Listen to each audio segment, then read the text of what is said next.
All right, so with the Celtics being the defending NBA champion, shout out to them, and also shout out to Jayson Tatum and Jaylen Brown, who have definitely established themselves as the best 1-2 punch in all of basketball right now. A lot of questions have come about, and one of the biggest questions is, do they have what it takes to become a dynasty? And I've talked about this a lot on my feed. There has been no active dynasty in the NBA since 2018. Teams are winning titles, and their defense of these titles has not been strong enough. I actually talked about this in my last video. Like, the last couple of champions have actually had disappointing follow-ups to their championship season. So 2021, the Bucks win a championship, and they have been very underwhelming since then. 2022, especially with the Warriors, they win a title, and since then they have gotten progressively worse. So teams are winning titles, and their defense of these titles has not been strong enough, right? And so the first thing to kind of talk about when talking about dynasties is this: what makes a dynasty, right? What is the criteria that determines what an actual dynasty is? So let's kind of go back and look at some of the teams that we consider as dynasties over the last 30 years. The Bulls in 1991 through 1994, they win 3. Then there's a little bit of like a 2-year gap where the Rockets won championships, and they win 3 more between 1996 and 98. Then we had the Lakers. They win 3 consecutive titles with Shaq and Kobe in 2000, 2001, and 2002. Then the Spurs, they win a championship in 99. Then again in 2003, then 2005, then 2007, and 2014. So with them, you notice there are a lot of gaps between their titles. There aren't any back-to-back runs. Then we have the Heat. They win 2 consecutive between 2012 and 2013. And the Warriors, they win 1 in 2015, 18, 19, and then 2022. So I want to say this first: out of all of these, I do consider the Bulls as having the greatest dynasty of all time, or at least of the more modern NBA history era. They ran the entire 1990s. I think they would have won 7 at least if Jordan didn't leave. But what we notice is that there is a gap between a lot of these championship runs, like the Spurs, like I mentioned, and the Warriors. So a dynasty doesn't necessarily have to be a team repeating a championship every single year, going back to back.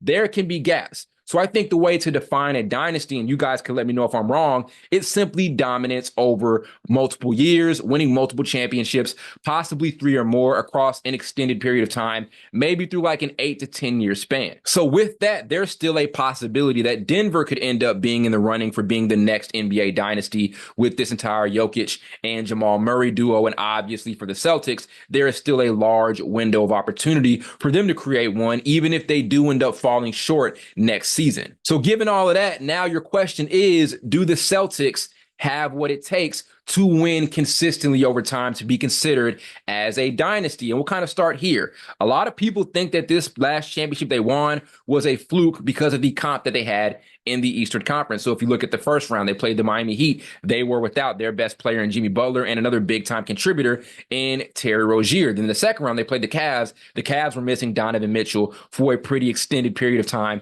in that series. And in the conference finals, the Pacers were without Tyrese Halliburton, who was arguably their best player. You can kind of split hairs between him and Pascal Siakam. I don't think that it was a fluke, but a lot of people say that.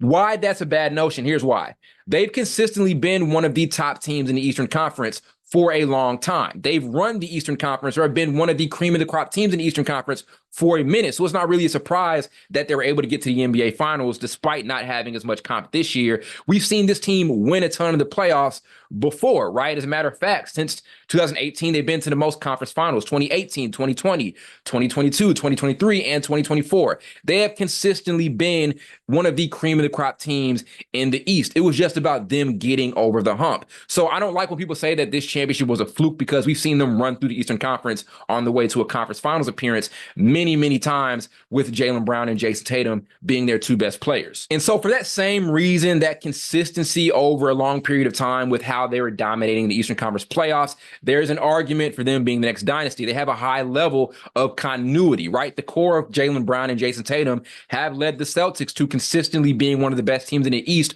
for a while. I just mentioned it. That's 5 conference finals appearances together. That consistency with that duo speaks to their ability to potentially do this again, right? That chemistry they have, that togetherness that they have alongside with those other guys like Derek White and Jrue Holiday, that is a recipe for success, for sustainability over a long period of time. And I think another thing to kind of determine if they can end up being a dynasty is this: How long are their key players locked in for? Well, Tatum just signed a massive extension. He's now the highest paid player ever. Then Jaylen Brown last summer signed a massive extension. He is the second highest paid player ever. Derek White signed an extension. He'll be here for a while. Drew Holiday was extended, and he's set to be here for another 4 years. And Kristaps Porzingis, another big-time contributor, is not an unrestricted free agent until 2027. Their key guys, along with some role players outside of them, those guys are locked in for a while, right? And so just knowing that their biggest contributors are locked in for a while, there would have to be some like big time internal conflict or team issues or chemistry issues or questions of the value of these guys on the roster for one of those guys to end up getting traded, right? So something bad would have to happen in order for one of those core guys to get moved out. Those guys are locked in, and that is super important when it comes to them trying to make these future championship runs. The buzz of somebody being a free agent could end up ruining chemistry, right? They're not going to have to worry about that for a while. Again, something extreme would have to happen in order for the front office to want to consider guys or consider trading guys like Jaylen Brown, Tatum, Drew Holiday, or Derek White. Those guys are locked in, and there may be some other pieces on this roster that can be expendable. But as I said, their biggest contributors are locked in for a while. Their best guys are locked in for a while. We just saw the Denver Nuggets over like the last 2 seasons after winning that championship. We saw them lose 2 major role players. We saw them lose Bruce Brown, which was a very underrated loss. And just this summer, they lost Kentavious Caldwell-Pope, who, in my opinion, is the best 3-and-D player, just one of the 3 best 3-and-D players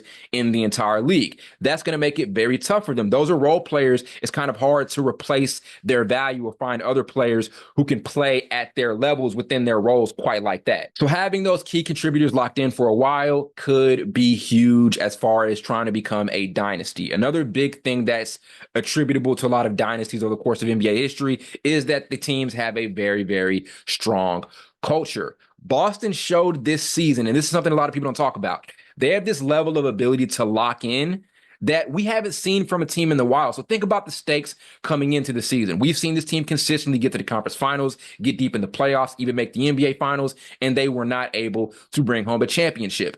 There was no team with more pressure on them to win a title this season than the Celtics. I would also put the Clippers in that conversation. Maybe you put the Lakers in that conversation, and by virtue of them being the defending champion last year, you put the Nuggets in that conversation. But I think the Celtics had the most pressure on them to win a title.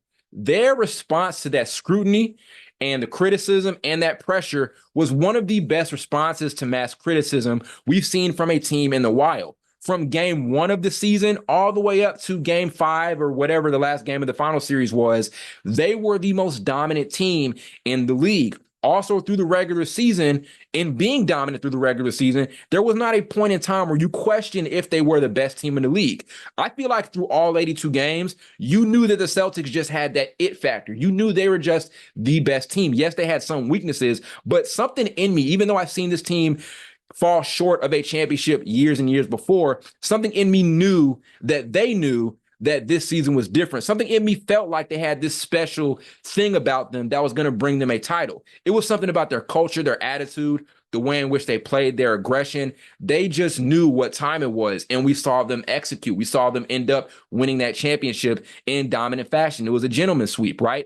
That shows a very strong culture. And like I said, a strong team culture is key to creating a dynasty. The Bulls had a very, very strong culture. The Lakers had a strong culture, and the loss of that culture and loss of that chemistry ended up being their downfall. But we saw the biggest connector wasn't just their talent, wasn't just the point they had those guys like Kobe and Shaq.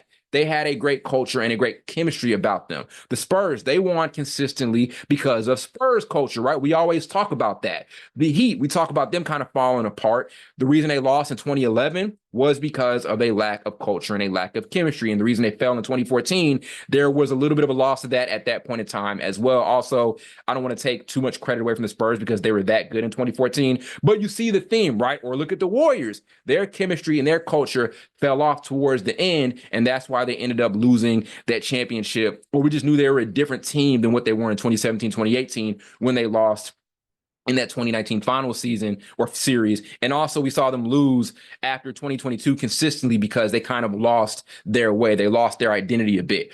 Culture and chemistry, those are the biggest connectors. And we saw Boston just play with this level of ferocity that pretty much tells us they have that culture, they have that thing about them they established just last season that could be sustainable for a long period of time. They can't lose that. They have the talent, they have the core, those guys are locked in, but they cannot lose that culture that they showed last season, that they showed us last season. If they keep that, then like I said, they have this ability to win multiple titles over an extended period of time with this core. So those are the reasons why I think the Celtics have what it takes to end up being that next dynasty in NBA history. And like I said, it could still end up being the Denver Nuggets with Jokic and Murray. They're not completely out of it. But those right now are the two teams in the running to establish themselves as a dynasty. Every other team is still trying to get to that level, right? But I think those are the two squads. And I think Boston right now is my favorite to be that next team that we look at as a dynasty. Like I said, it's going to come down to chemistry and the embracing of that culture. But I think they have that down pat. Those guys have shown off the ability to win and play together and win at a high level. Jayson Tatum is going to probably, if the Team USA ends up doing well throughout the Olympics, be a two-time gold medalist. Taking that experience into this upcoming season is going to be huge. So shout out to the Celtics and what they were able to do in their front office, but I definitely think they have the makings of being the next great NBA dynasty in league history.